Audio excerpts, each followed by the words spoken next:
Okay, hi. Actually, it was inspired by, so I Isabeau. The whole thing because it's so I'll read part of it. Isabeau! Isabeau! This chimes across the middle where I am twirling in circles on the web. I look up and see her by the carriage in the lane of our house. She is wearing her blue gown, shimmering in the morning sun, like a piece of the June sky that has fallen to earth. She raised. I tread back, kicking at tough thing. My mother inspects my gown. Stupid girl. My father the thump and we my foreman. We are on our way home of Monsieur Guy de Rochefort, wife, for his have only a modest of good stock. I Blozac, but on my mother's.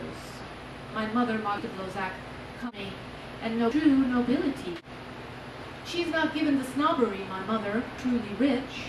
By the time she was born in 1553, dwindled of a small trust, my rooms in the city, and the old country where we live now, mostly on the income from grain and sheep. This dowry did not go to the second, my grandfather's father, Valentine, multiple man with a head, man of numbers, lists and ledgers, 30 hands if necessary. It was my father who rented the vineyard from it and made it profitable. It is a 2-hour journey to the de Rochefort. We are to have dinner and spend the afternoon. We have not been invited to stay the night.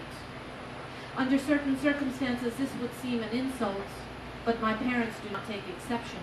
They do not like the Rochefort.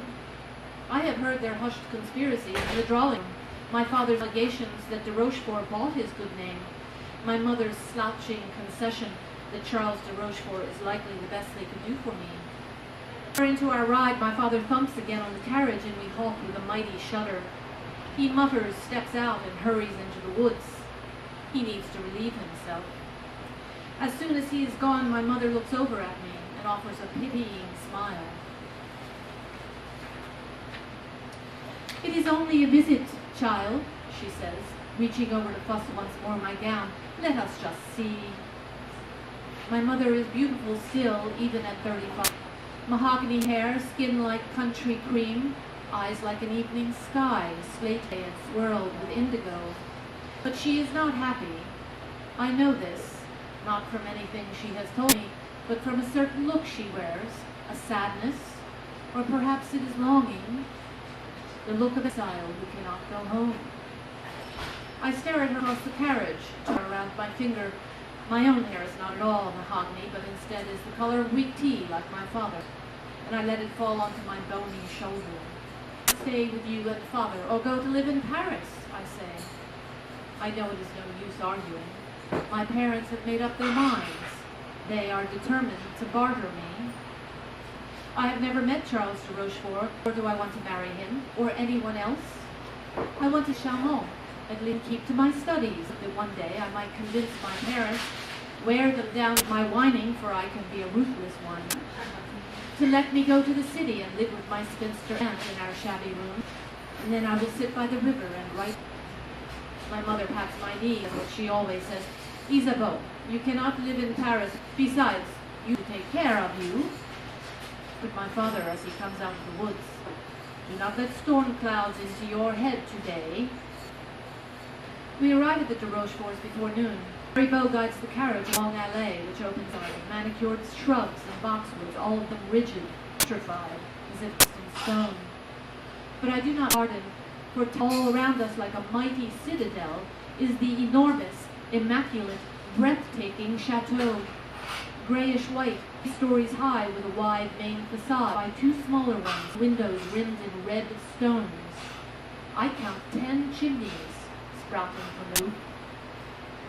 I think of wizened old Chaumont, its doddering complaints, wheezing and creaking, its peeling stones and bleached slates, tumbling garden wire. Cannot imagine trading it for any so self-important. A footman in spotless stepped down from the carriage. He is perhaps 25. He to guide Haribo to the stage, his hand toward the front door, with a single step into a mammoth hall. Her hair pulled up top of her head. Beckons us. A corridor lined with, by the look of them, family portraits, and then shows us into the large drawing room on the left. The room is overly stocked with furniture and accoutrements. Chests Divans, armoires, torches, urns, everything new and gilded and gleaming. Velvet drapes cascade from the tall windows into plush puddles on the floor. I detect a faint scent of wax and lavender. We sit and wait. A few minutes later, a man hurries in. His hair, wispy and colorless, falls over the collar of his brocade jacket. He is haughty, sharp-beaked, like a crow. This must be de Rochefort. "Ah, my friends." He nods toward my parents. "So good to see you, so good, oui?" My father gets up and greets him, and my mother smiles sweetly. De Rochefort bows to her. His small brown eyes inspect her and suddenly become wide. "Madame, enchantée." He takes her hand and makes a grand gesture of putting it to his lips. My father, seated again, watches with a stony face. "Merci, monsieur," my mother says, reclaiming her hand. She gestures toward me. "Our daughter, Isabeau." De Rochefort regards me with a terse smile. "Isabeau, so good to meet you. Now, everyone some sherry in a moment." He claps my parents in De Roche, Paris, this year's grape harvest and the light year. Four begins ferreting out my father. The particular at Blauzac estate are, or were, there is no sign of the 5 children. But just as I sink half my daydreaming, she is short, and her ivory skirts envelop bloom out around us like a peony dusting over the edges of its petals.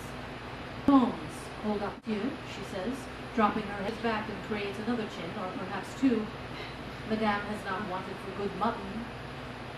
My father rises and takes her hand, touches it to his lips, then takes his seat again. Madame glances at me quickly and looks back to her husband.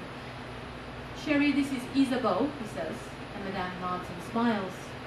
"Pleased," she says. I think I'll stop there. It goes on, but I don't want to go on too long, so thank you.